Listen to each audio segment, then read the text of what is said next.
Oh, there we go. See this trash can? It's underneath the drain spout. There's a little screen here. So this is a rain catch. So I'm gonna drink out of a trash can. That's why I brought my filter.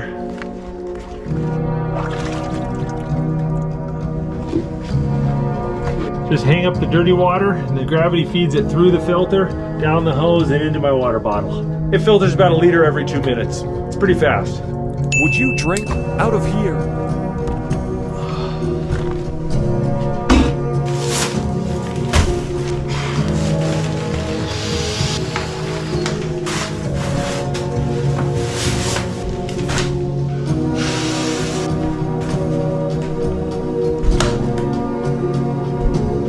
Brought my old shotgun and I brought my rifle.